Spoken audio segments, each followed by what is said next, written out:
नमस्कार, मैं हूं आपके साथ मयंक। आज 7 तारीख है। मैं आपको बताऊंगा कैसे पिछले 48 घंटे के अंदर ईरान की सेना ने अली खामेनेई साहब के फॉर्मूले पर चलते हुए, अली खामेनेई साहब की नीति पर चलते हुए अमेरिका को हॉर्मुज से खदेड़ दिया है। इसके लिए सही शब्द का इस्तेमाल खदेड़ना ही हो सकता है। मैं आपको बताऊंगा कैसे ईरान की सेना, देखिए हालात ये थे कि ईरान जो है एक के सामने दो ऑप्शन थे। एक ऑप्शन ये था कि बातचीत के जरिए हालात को नियंत्रण में करने की कोशिश की जाए, और दूसरा रास्ता ये था कि करारा जवाब दिया जाए, दुश्मन के हर कदम का एक कदम आगे बढ़ के जवाब दिया जाए। ये वो रास्ता जो अली खामेनेई साहब ने दिखाया था, उसी पर ईरान की सेना आगे बढ़ी और 48 घंटे में घुटनों पे है अमेरिकी की फोर्सेस हॉर्मुज में। ये कैसे हुआ, इसकी हम चर्चा करेंगे, लेकिन पहले एक बड़ी खबर आ रही है। बड़ी खबर हॉर्मुज से ही है। पिछले 24 घंटे के अंदर ईरान के 3 आइलैंड्स में, केशम आइलैंड पे, खास तौर पर केशम आइलैंड में, खार्ग आइलैंड में, अबू मूसा आइलैंड के आसपास कई सारे ड्रोन्स देखे गए हैं। ड्रोन एक्टिविटी हुई है जिसको ईरान ने अपने डिफेंस सिस्टम से मार गिराया है। देखिए, ये बड़ी खबर है। ईरान के जो आइलैंड्स हैं, उनके आसपास जो द्वीप हैं, उनके आसपास अचानक कई ड्रोन्स देखे जाते हैं चंद घंटों के अंदर, और ईरान ने अपने डिफेंस सिस्टम को एक्टिवेट किया। ईरान के पास कोई रास्ता नहीं था, उसे हिट करके उन्होंने ये ड्रोन्स मार गिराए। धमाकों की आवाज़ भी आई, ये और इलाके में सनसनी भी थी काफ़ी, लेकिन फिर ईरान की तरफ से बात साफ की गई कि ये ड्रोन सस्पिशियस ड्रोन्स थे जिसको हमने मार गिराए। अब देखिए, ये घटना क्यों महत्वपूर्ण है, ये ड्रोन्स यहाँ क्यों आए थे।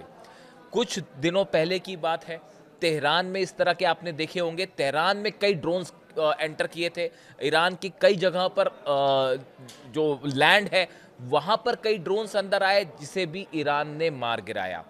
बताया ये जा रहा है कि ईरान के डिफेंस सिस्टम्स कहाँ लगे हैं, डिफेंस मिसाइल्स कौन सी हैं ईरान की, ये पता लगाने के लिए तेहरान में ड्रोन्स घुसे थे। और इस बार जो द्वीपों में ड्रोन्स की एंट्री हुई है, ये पता लगाना चाह रहे थे दुश्मन कि ये जो आइलैंड्स हैं, Qeshm island, Kharg island, Abu Musa island, क्या इन सब आइलैंड्स पर ईरान ने अपना डिफेंस सिस्टम लगा रखा है।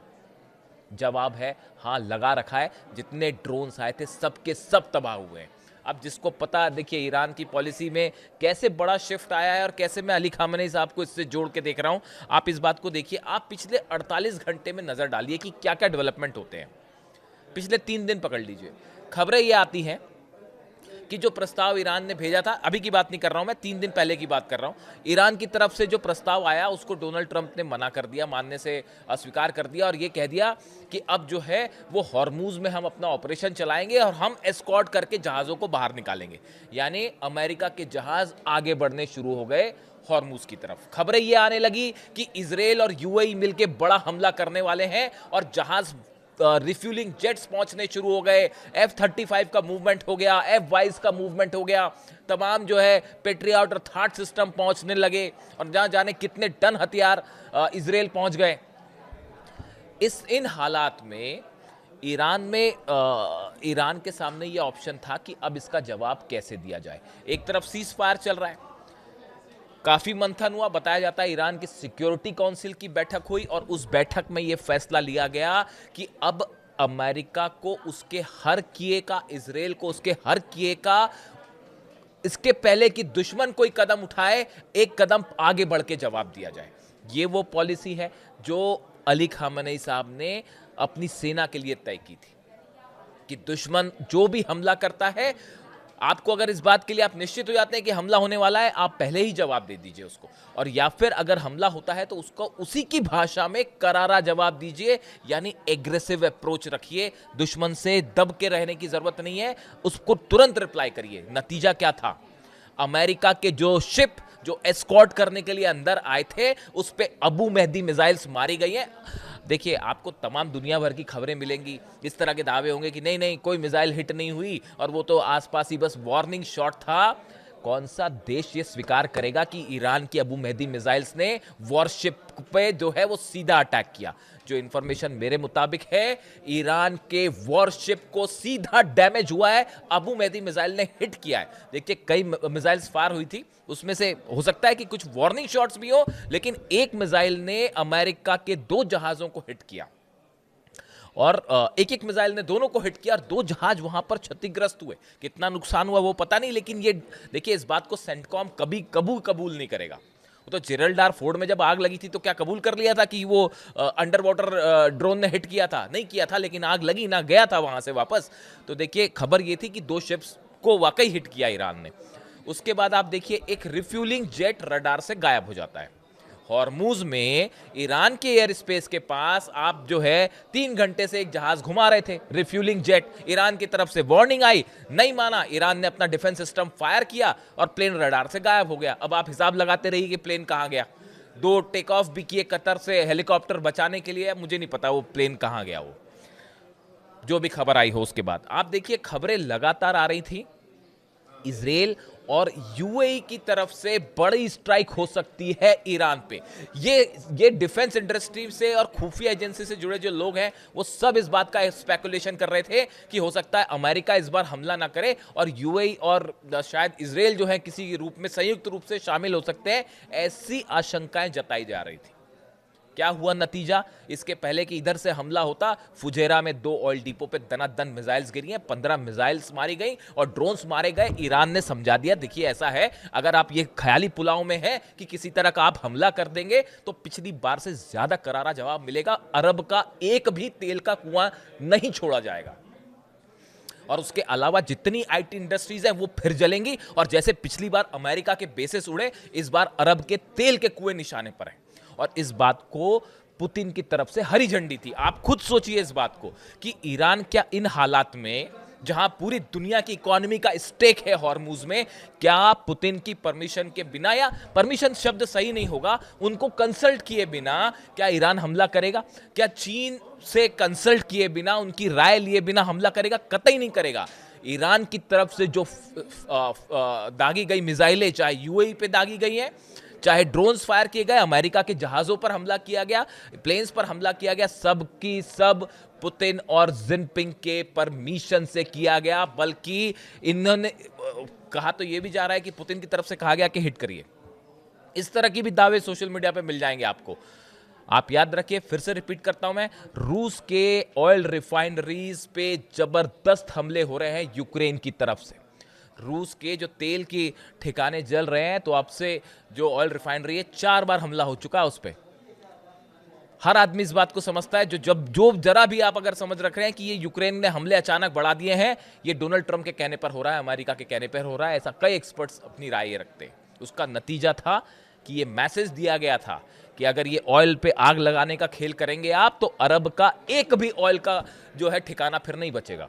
और उसके बाद पर्याप्त मिसाइल्स हैं ईरान के पास। और जहां तक अब जो नई जानकारी आ रही है, अगले वीडियो में एक बड़ा खुलासा ईरान की मिसाइल्स को लेकर। ये जितना नुकसान की बात थी, अब खबरें ये हैं कि ईरान का मिसाइल स्टॉक तो तेजी से, कहां तो अमेरिका उसको रोकने की बात कर रहा था, तेजी के साथ मिसाइल बनाने का काम दुगनी गति से आगे हो गया है। ठीक वैसे ही जैसे जब 12 दिन की जंग हुई थी, जंग खत्म हुई थी, उसी दिन अली खामेनी साहब का आदेश था, फिर से जुट जाइए, फिर हमला होगा। मैं आपको फिर बताता हूं। आज कल मार्को रूबियो ने ऐलान किया कि भाई जो हमारा ऑपरेशन था ईरान के साथ हम रोक देते हैं। मार्को रूबियो के, अमेरिका के विदेश मंत्री के इस ऐलान के बाद कि हम अपना ऑपरेशन फिलहाल रोक रहे हैं, कल से ही ईरान अगली जंग की तैयारी में जुट चुका है। बिल्कुल वही आदेश का पालन हो रहा है जो अली खामेनी साहब कह के गए थे। इसीलिए मैं कहता हूं, आज भी ईरान के सुप्रीम लीडर अली खामेनी साहब ही हैं और उन्होंने जो अपनी चीजें तय की थी, ईरान की सेना उसी रास्ते पर आगे बढ़ रही है, उसी पॉलिसी पे आगे बढ़ रही है। और चाहे 40 दिन की जंग हो जाए, चाहे 400 दिन की जंग हो जाए, आप देखिए पूरे बेस तबाह। कितना नुकसान हुआ अमेरिका का इस जंग में, देखिए पूरी साख खत्म हो गई अमेरिका की। एक महाशक्ति होने का जो बबल था, गुब्बारा था, वो फोड़ दिया ईरान ने। जितनी गलत फहमियां थी वो सब की सब दूर हो गई। आज हकीकत यह है कि दुनिया का सुपर पावर ना हॉर्मुज में कुछ कर पाया, ना तेहरान के अंदर कुछ कर पाया, ना सत्ता परिवर्तन हो पाया, ना सेना को हरा पाया, तो आप कर क्या पाए? बच्चों को 168 बच्चियों की जान ले पाए आप, और अली खामनेई साहब की। इसके अलावा आप क्या कर पाए? और अली खामनेई साहब की शहादत जो है वो एक ऐसी, उसने एक, क्या कहा जाए, वो एक ऐसा उनका बलिदान था जो ईरान को, जिसने हमेशा के लिए प्रेरित कर दिया है कि 1 इंच भी नहीं झुकना है। आप तेहरान से तस्वीरें देखिए, क्या जो तस्वीरें आती हैं इंकलाब स्क्वायर पर, रोज रात को हजारों की संख्या में ईरान की बहनें और बेटियां जमा होती हैं और वो अपनी सेना से अपील करती हैं, युवा जमा होते हैं, अपनी सेना से अपील करते हैं कि करारा जवाब दीजिए, 1 इंच भी दबने की जरूरत नहीं है, झुकने की जरूरत नहीं है। यानी वो जो एक ऑप्शन था वो खत्म ही हो चुका है। देखिए ये बहुत बड़ा झटका है अमेरिका की विदेश नीति को। पूरे दुनिया के सामने आप एक्सपोज हुए हैं कि आप न सिर्फ विदेश नीति के स्तर पर, आज देखिए पूरी दुनिया, पूरा अरब देश जो ये मान के चलते थे कि अमेरिका हमारी रक्षा करेगा, आज कोई देश इस बात पर विश्वास नहीं करेगा कि अमेरिका जो है अरब की रक्षा के लिए आएगा। हर देश अपने संसाधन जुटाने में जुट गया है। तो तुर्की भी आईसीबीएम बना के बैठा है कि भाई कब क्या हो जाए क्या पता। यानी अमेरिका की जो साख थी, विश्वास थी, उस पर भट्टा लग गया। हथियारों के मामले में थर्ड पेट्रियट खत्म हो गए, सबके सब बेस जल गए, हॉर्मूज में इतनी सारी सेना लेके खड़े रहे, और नतीजा क्या है? अमेरिका के जहाज, खबरें क्या आ रही है, अमेरिका के जहाज पिट गए, अमेरिका का जहाज रिफ्यूलिंग जेट गायब हो गया, और वो जो है फ्रांस के टैंकर पर हमला हो गया। और वहाँ से क्या क्लेम किया जा रहा है? हमने 7 ईरान की छोटी बोट्स जो है वो उसको डिस्ट्रॉय कर दिया। ये इसकी चर्चा व्हाइट हाउस में है, जो वो बड़ा उसका वो मान रहे हैं कि भाई हमने बड़ा काम किया है। तो देखिए अब क्या है कि जो है इस जंग ने, इसीलिए कई एक्सपर्ट्स कहते हैं, अमेरिका के ही विदेश नीति के जानकार कह रहे हैं, मैं नहीं कह रहा, अमेरिका के ही विदेश नीति के जानकार कह रहे हैं कि विदेश नीति कैसे ना की जाए, जंग कैसे ना किया जाए, इसका परफेक्ट एग्जांपल अमेरिका ने पेश कर दिया है। How not to do a foreign policy, how not to do a war, ये तरीका पेश कर दिया गया। अब देखिए अब नई स्थिति है, ये जो जंग, और आप मान के चलिए अमेरिका फिर से हमला करेगा, इस बात को आप, यही बात अली खामनेई साहब कह रहे थे 12 दिन की जंग के बाद, वो सही हुई थी। और आज देखिए मैं फिर से आपसे बात कह रहा हूँ, ये जो जंग रोकी गई, इसकी सबसे 2 बड़ी वजह मैं आपको बता चुका हूँ पिछले वीडियो में। एक तो कांग्रेस से, अमेरिकी संसद से परमिशन लेनी थी, 60 दिन से ज़्यादा युद्ध करते, तो उन्होंने कहा अभी ख़त्म कर दो ताकि परमिशन ना लेनी पड़े, थोड़े समय बाद जब ज़रूरत पड़ेगी उसके हिसाब से फिर चालू कर दिया जाएगा, और बोला जाएगा कि ये तो अलग नई जंग है, यानी परमिशन की कोई ज़रूरत नहीं है, फिर 60 दिन है। एक तरीका ये। दूसरा, चीन जा रहे हैं डोनाल्ड ट्रंप।